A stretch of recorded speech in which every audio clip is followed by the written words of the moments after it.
There are nights that pass like all the others. And there are nights that quietly rewrite the direction of a life. Nights when nothing seems to change on the outside, yet something invisible rearranges the order of what is to come. And if these words have found you now, it is because you are standing at the edge of one of those nights. Before we go any further, I ask you to support this sacred work. Subscribe now to the channel Jewish Wisdom. This channel exists to transmit what was preserved through centuries of silence, exile, prayer, discipline, and revelation. When you subscribe, you are not joining content. You are joining a lineage of wisdom. Now I want you to write a short phrase in the comments, not as a ritual, not as a superstition, but as an act of alignment with what you are about to receive. Write this exactly as it is. My nights are aligned with abundance. Write it calmly. Let your nervous system feel the words as you type them. Most people believe that money moves through effort alone. The ancient sages never taught that. They taught that money follows order, that provision follows positioning, that wealth follows alignment across time, not just action in the present. This is why some people work very hard and remain trapped in cycles that never expand, while others seem to step into provision as if the path rearranged itself ahead of their feet. To the outside world, it looks like luck. To the ancient world, it is timing, obeying structure. And one of the most mysterious structures of timing was never taught in public forums, never explained in marketplaces, never handed to crowds. It was whispered in quiet rooms, between teacher and disciple, as something that reshapes the subconscious relationship with time itself. Because time is not neutral.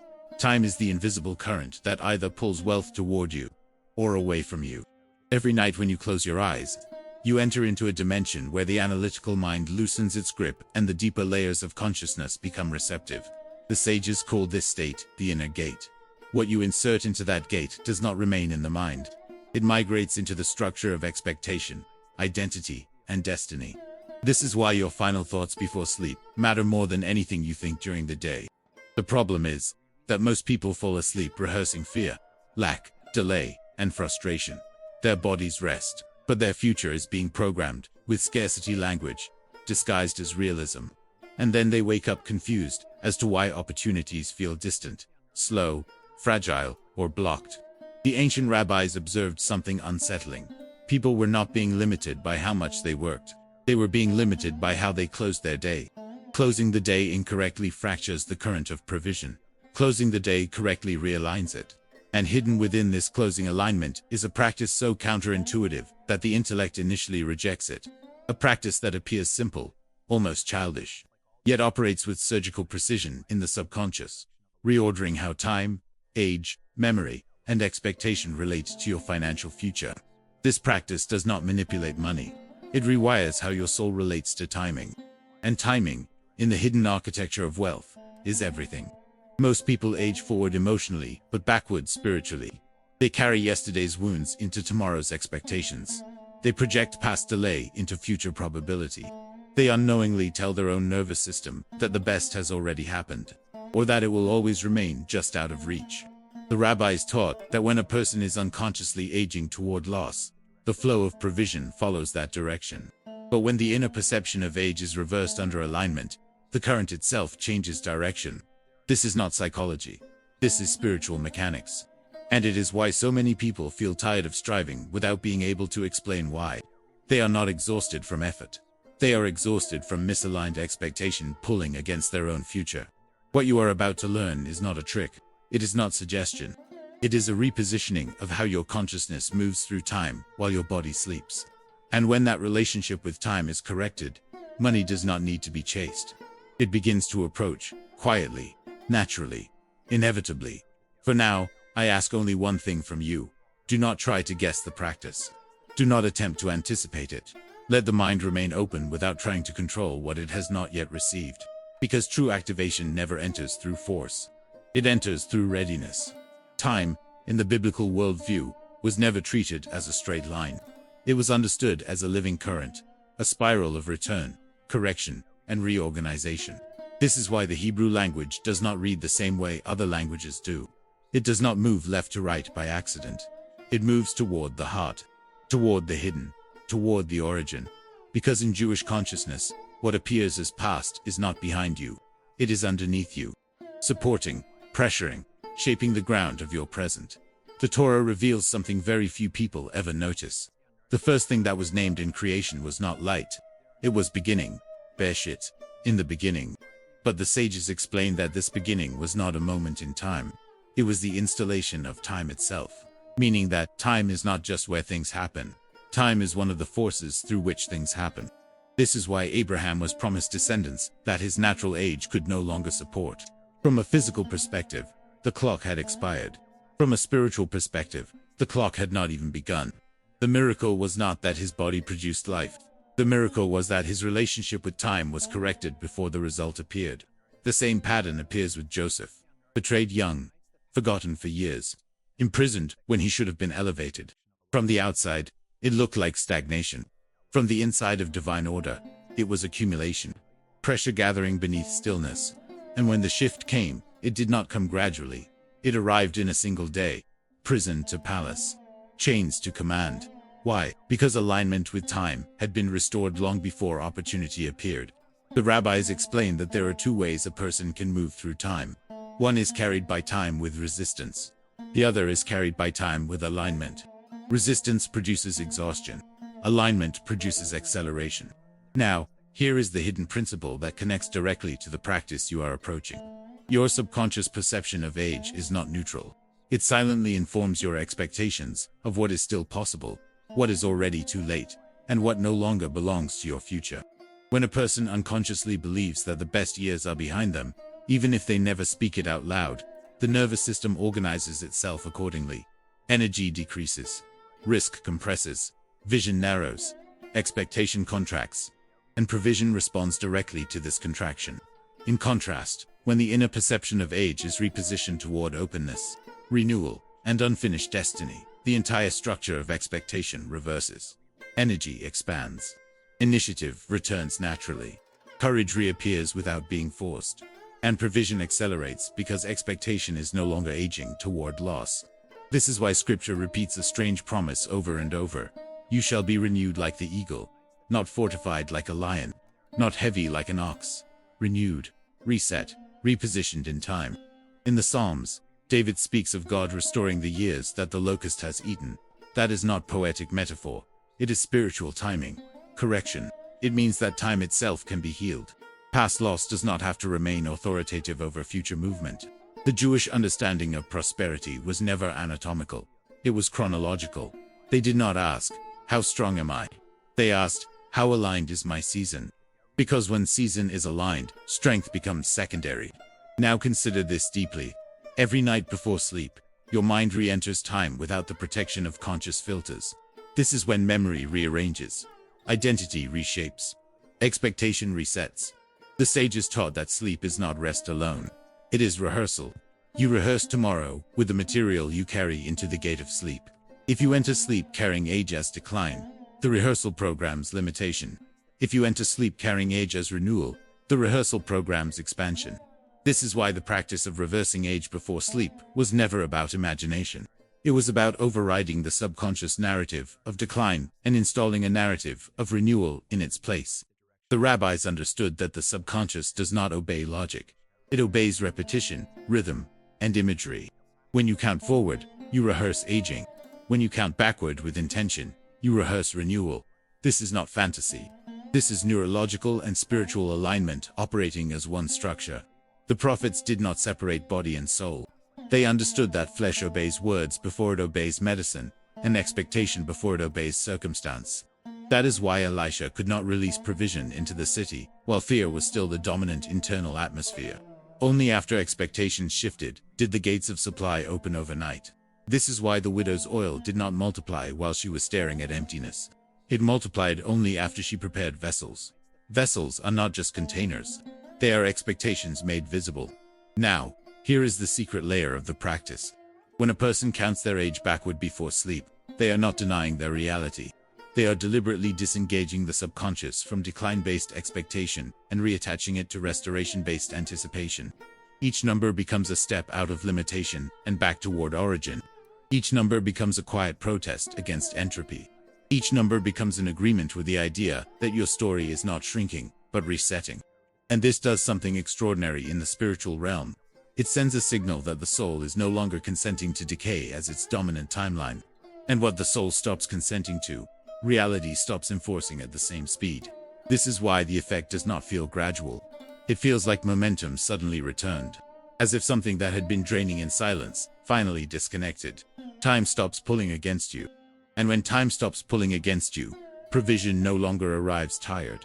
It arrives fresh. The Baal Shem Tov taught that most financial delay is not caused by lack of opportunity, but by misalignment between present identity and future provision. A person cannot hold tomorrow's blessing in yesterday's nervous system. The practice you are approaching corrects that mismatch. It does not command money. It prepares the vessel that money will naturally obey. This is the part that few ever explain. Money does not follow desire. It follows coherence. It follows identity stability. It follows expectation that is no longer arguing with age, fear, or delay. This is why two people can perform the same action with radically different results. One is aligned in time. The other is fighting it. Now notice this. When God changed Abram's name to Abraham, he was not giving him decoration. He was changing how time recognized him. When Jacob became Israel, it was not symbolic alone. It was chronological. His timeline was rewritten. Names changed timelines. Expectation changes current. And counting age backward before sleep is a silent way of stepping into a corrected timeline, without announcing it to the world. It is humble. It is quiet. It is exact. And that is why it works. Because hidden alignment always moves faster than public force. Everything that remains only in the realm of understanding eventually dissolves. Reality responds to what is repeated, embodied, and placed into rhythm. This practice is not powerful because of complexity. It is powerful because of precision combined with consistency. What you are about to internalize does not demand effort. It demands posture. The way you prepare for sleep each night matters more than most people will ever imagine. Sleep is not an ending. It is a transfer point. Whatever frequency you carry into it migrates directly into the subconscious and is reinforced for hours without resistance. This is why the final movement of your awareness before sleep becomes the blueprint for the next phase of your life. The first adjustment is subtle but essential. You do not enter this practice in agitation. You do not rush into it. You do not perform it with anticipation or anxiety. You enter it with neutrality. Calm is not absence of power. Calm is stabilized power. When you lie down, allow your breath to settle naturally. No forced breathing. No techniques. Just allow the body to recognize that it is no longer required to defend anything. The defensive nervous system is one of the greatest blockers of provision. What remains in defense cannot receive. Then, without visual strain, without imagination that feels artificial, you gently bring the awareness of your age into the mind. The number itself is not sacred. What is sacred is the direction you are about to introduce into the subconscious. You do not count backward quickly. You do not rush. Each number is passed with a soft internal acknowledgement, not as regression, but as release. You are not erasing years. You are detaching the subconscious from the idea that time moves only toward loss. As you drift through the numbers, you are not trying to feel young. You are allowing the nervous system to uncouple from the identity of decline. That detachment is the first fracture in the wall of limitation. This is the mistake many people make with spiritual practices. They chase sensation instead of alignment. Sensation is unstable. Alignment is cumulative. You do not need to feel anything dramatic. You need to remain consistent. Every night that you perform this alignment, you are quietly rewriting the contract between your expectation and your future. Not with words alone. With direction. Forward is entropy. Backward is restoration. The subconscious does not interpret this symbolically. It registers it structurally. Direction is meaning at the deepest level of the mind. Now here is where the practice integrates directly with provision. Each night, as you complete your backward count in stillness, you do not think of money. You do not visualize currency.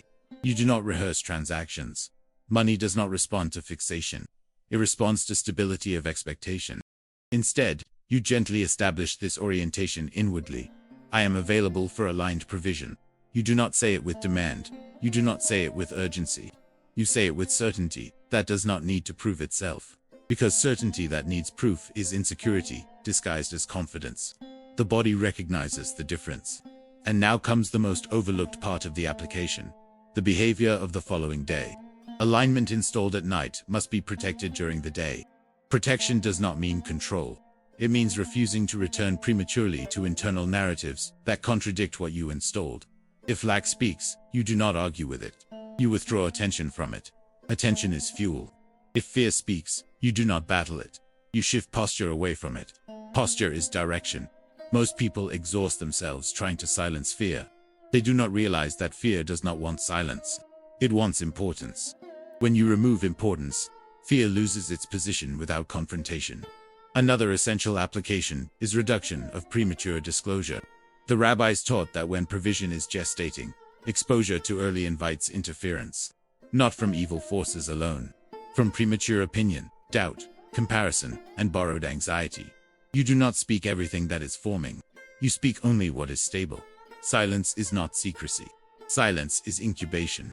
And incubation is part of prosperity law. Another daily alignment is stewardship of small order. You begin by restoring order in what already belongs to you. Clutter is not neutral.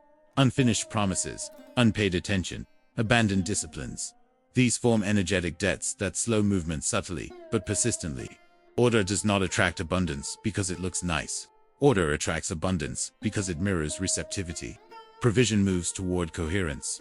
Now, I want you to anchor this entire application with a phrase that will now serve as your daily recalibration. Write this in the comments slowly, as an act of agreement, not as performance. I walk in restored time and aligned provision. Let it be short, let it be clean, let it be stable. You do not need many affirmations. You need one direction consistently reinforced. From this point forward, do not measure success by how fast money appears. Measure success by how tension decreases. When tension decreases, coherence increases. When coherence increases, flow becomes automatic. Money does not rush toward pain. Money flows toward order. This is why the truly prosperous appear calm, even when systems shake. They are not calm because they have more. They are calm because they are aligned. And alignment is not shaken by circumstance. The practice does not make you lucky. It makes you positioned. And what is positioned does not struggle to be found. There is a kind of silence that does not feel empty.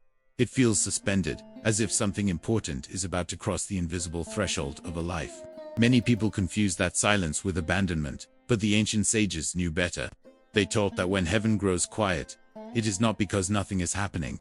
It is because something is being arranged with such precision that it cannot be rushed. There once lived a woman who had learned to survive without expecting anything from tomorrow. Not because she lacked faith, but because disappointment had trained her nervous system to remain small. Life had not destroyed her, but it had quietly compressed her. She woke up every day, worked what she could, paid what she could, postponed what she could not. She was not dramatic. She was functional. And this, too, can become a prison. At night, when the world fell quiet, she would lie in bed feeling the familiar weight in her chest, that subtle sensation that time was moving forward but her life felt paused within it. She did not cry anymore. She did not argue with God. She had learned to coexist with limitation without naming it despair. But something inside her had begun to feel tired in a different way. Not tired of effort.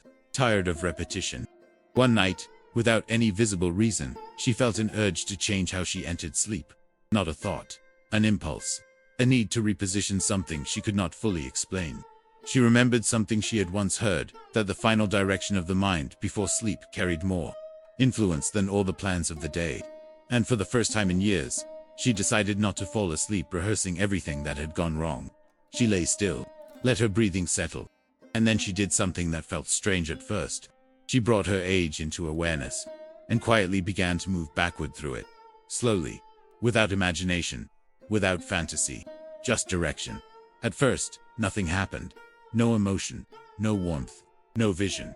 Only the gentle movement of attention. But, as the numbers descended, something inside her softened without explanation. It was not excitement. It was release. The kind of release that comes when the soul realizes it does not have to carry the entire story anymore. She slept. The following week did not explode with miracles. No one knocked on her door with a breakthrough. No account suddenly multiplied. But something subtle had changed. Her reactions were different. She spoke less defensively. She feared less reflexively.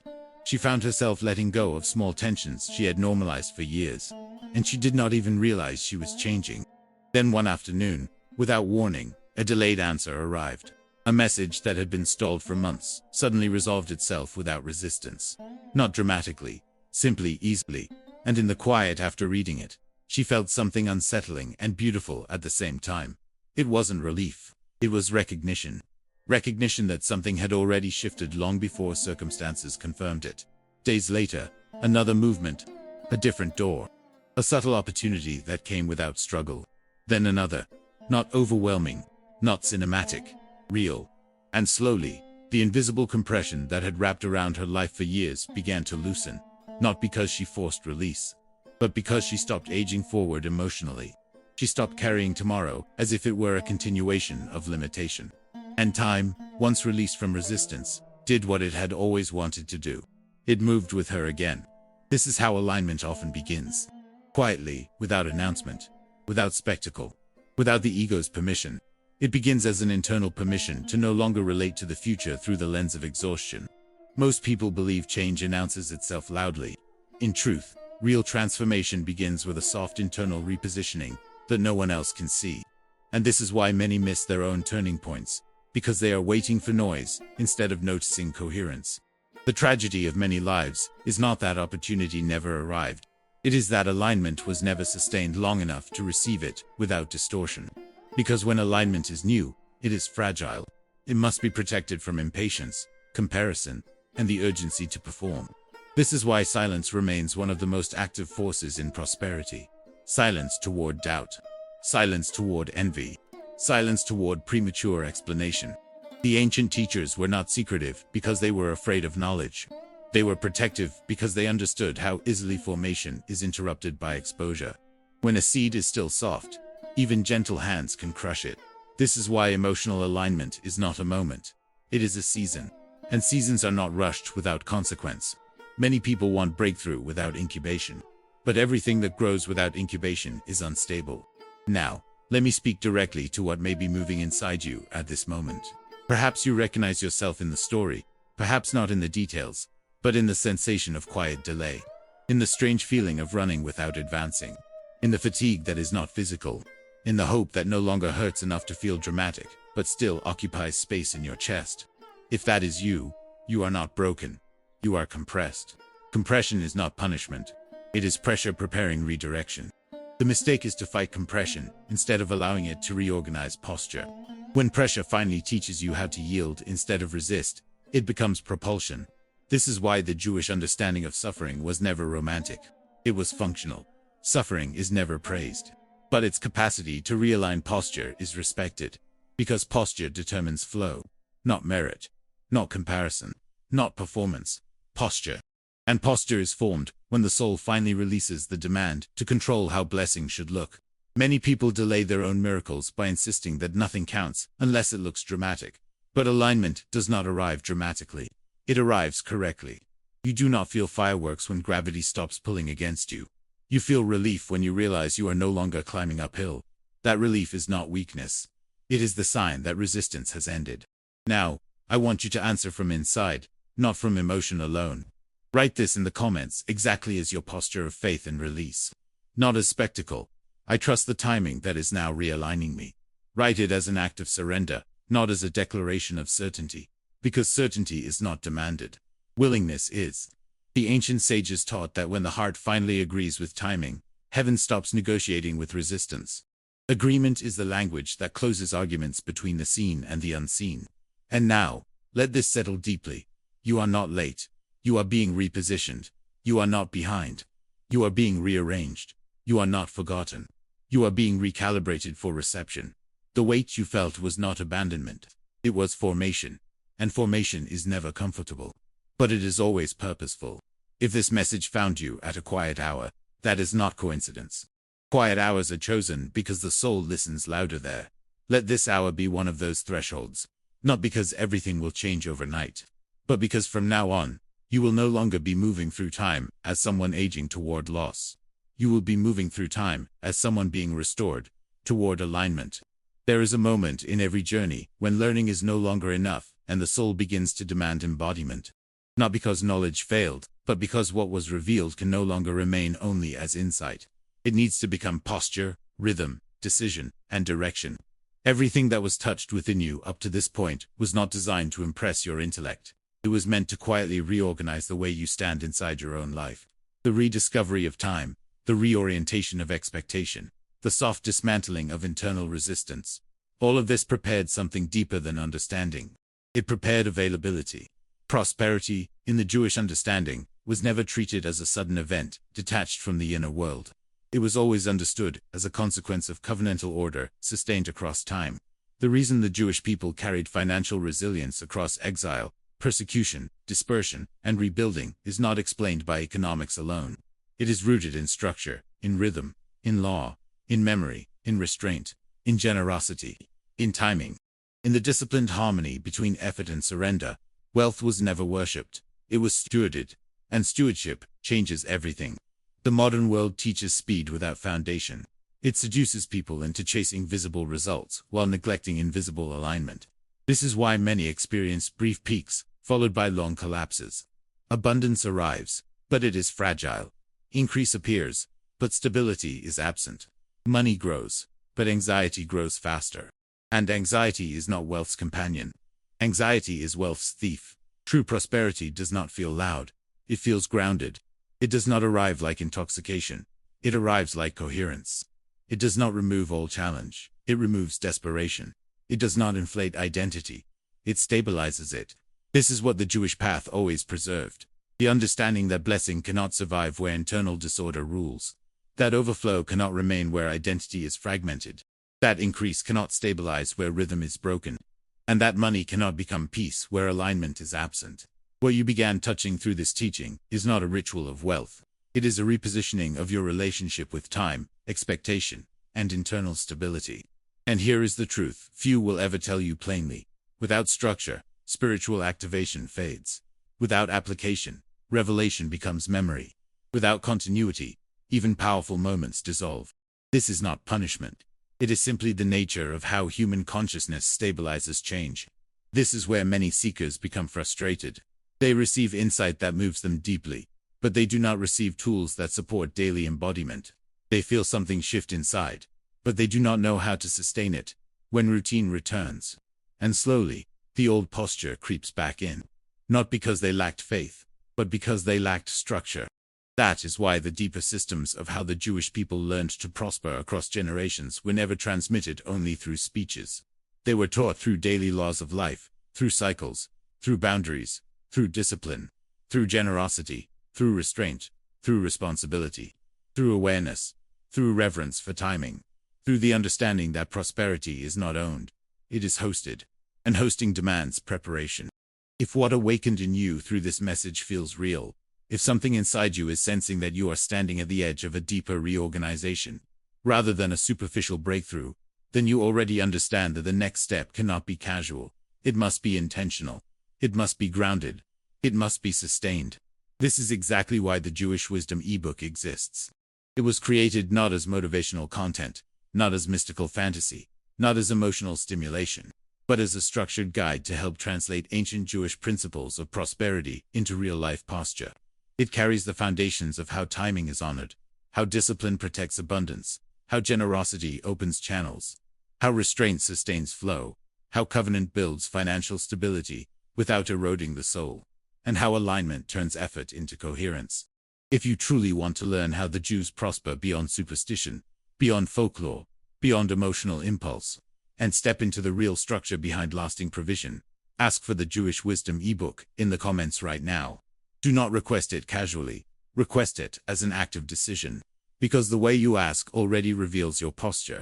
When you ask for the Jewish Wisdom eBook, you are not asking for information. You are signaling readiness for order. You are choosing consistency over impulse, structure over immediacy, continuity over peaks. And this choice alone already begins to separate cycles of temporary gain from paths of lasting stability. Many people wait for abundance to feel safe before they become disciplined. The Jewish path teaches the opposite. Discipline makes abundance safe. Without discipline, increase becomes pressure. Without structure, growth becomes vulnerability. Without alignment, money becomes noise instead of nourishment. That is why the wealthy who appear calm are not calm because they have more. They are calm because they are ordered. And order does not depend on how much is in your hands. It depends on how coherent you are inside. Let this be sealed within you now, with quiet authority. You were never meant to chase money through fear. You were meant to become a person through whom provision can pass without distortion. You were never meant to age toward loss. You were meant to age toward restoration of purpose. You were never meant to be ruled by urgency. You were meant to be led by clarity. You were never meant to survive by tension. You were meant to prosper by coherence. From this moment forward, let your steps no longer be determined by how fast you want results, but by how stable you are becoming. Because what is stable does not attract collapse. It attracts continuity. And continuity is the signature of real prosperity. The door that opens through alignment does not open violently. It opens precisely. And when it opens, you do not fall through it exhausted. You walk through it positioned. If this message found you at a moment of quiet, that is not coincidence. Quiet is where destiny recalibrates before movement becomes visible.